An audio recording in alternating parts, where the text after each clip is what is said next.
Ministry Sunday. Normally, it is second Sunday after Easter, but in parentheses is option anytime that you want it. Now, of course, us Indians, we should say every day is Native American, especially if we're in churches, Ministries Day. And so today, that is my speech, and this is part of the United Methodist Special Day Offering.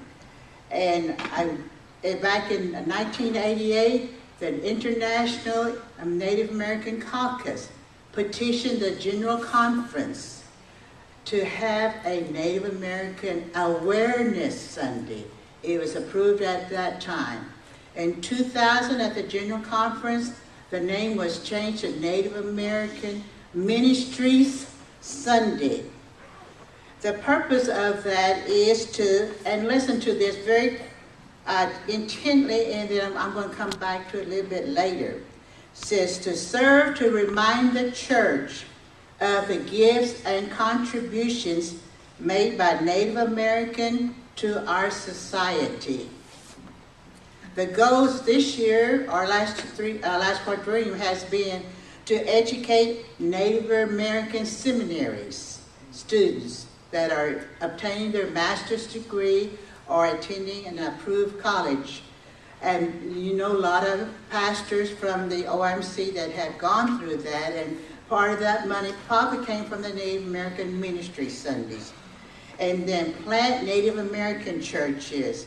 This is part of the Native American Urban Initiative from the General Board of Ministries, but we don't hear too much about it. But this is something you, part of OIMC, should be aware, should be more knowledgeable of it than I am.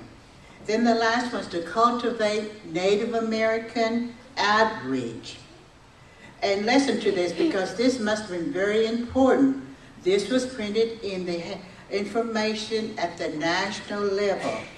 An act of repentance was approved on the General Conference of 2012 for healing relationships with indigenous people.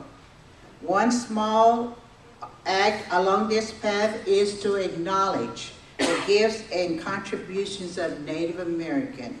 I'm hoping that most of y'all had seen that General Conference worship on a Friday night of the act of repentance, when it was the Native Americans and the indigenous people observance. The offering, 50% of the money that y'all took up last Sunday, will stay in your annual conference and will meet the Native American needs. Now this is reference to all the other annual conferences. But remember your OIMC, so keep this in mind. And then if there's no conference Native American Committee, then the money will go to the Native American Urban Initiatives to start other churches. And then 50% of that goes to the scholarship for Native American students.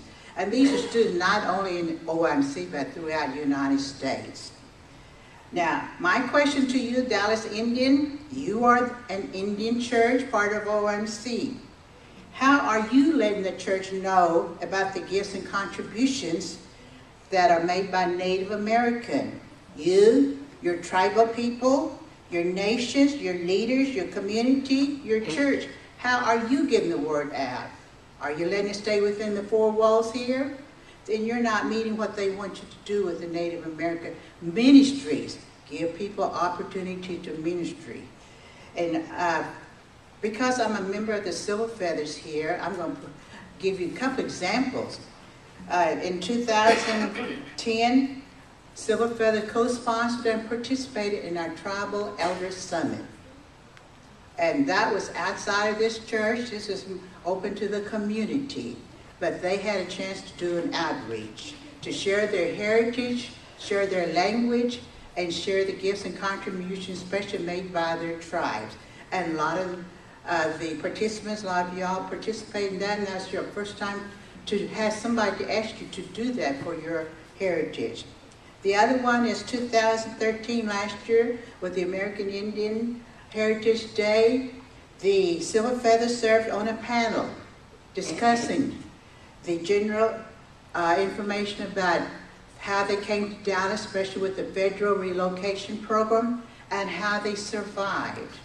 Then also in 2013, they participated in a video of elders in the community sharing their what we call digital archiving for legacy.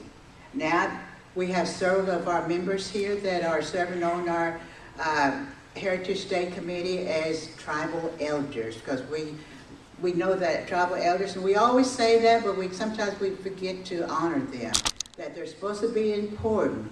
Well, with our Heritage Day, we have 6 that are serving as our tribal elders, seeking their advice when it's needed, when they want to give it to us, but remembering that they've earned that honor to be there. And then under Dallas Indian United Methodist Church, how are you doing on your outreach? I'm just going to give a couple examples. I'm sure that there's others, but this is something that has been approved by the church and that I've seen it happen, but I may be leaving out your particular area of item that should be highlighted. Please forgive me on that part, but I know that several of y'all serve as guest speakers when you go to other churches, to other organizations to speak about American Indian. That's an outreach.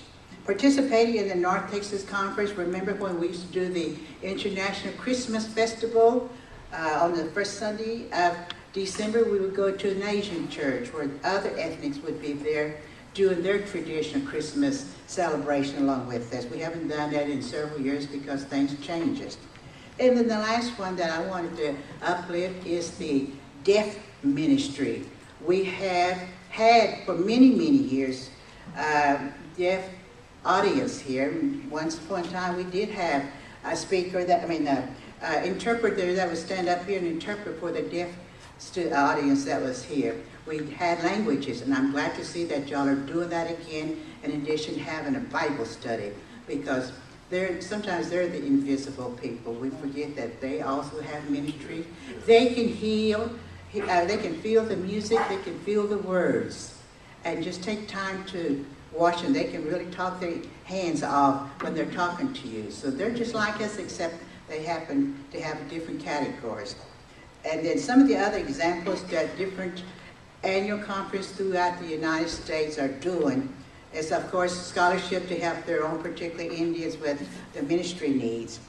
The Casa Street Mission Church at Grant Street is developing stronger relationship with their community by having an all-day festival. Sand Creek Massacre descendants to accompany church leaders to National Historic Site. Because of the act of repentance, the Colorado Annual Conference have been talking to tribal leaders, and if you don't know, you need to read about the Sand Creek Massacre, which was led by a Methodist preacher, Lieutenant Colonel Shiverton. At that time, what they did to the Indians. Since then, the annual conference there has made an apology to the Indians, but they also did a snobbing situation at their annual conference. So they have a lot to make up for the Indians around that part, but the tribal leaders and the annual conference people have been meeting, and they're going to together to learn from each other, make a journey to the historical site of the Sand Creek Massacres. That's one example of how people are partnering with each other to learn about the gifts and contributions of American Indians. And then another place is having a free kidney screening by getting a mobile screening truck and have it available for the community. So that's just a few examples of what can be done. But my challenge is, why do we give? We give because we want to minister to Jesus' name. Sometimes we forget this. This is just one of those special days that we have to have special offering for and read about the information, then we go on. But remember, I kept using the word ministries, Native American ministries. So there's many ministries under Native American that is being honored. How do we give? We give to the United Ministries, different ministries. There's a bunch of needs out there.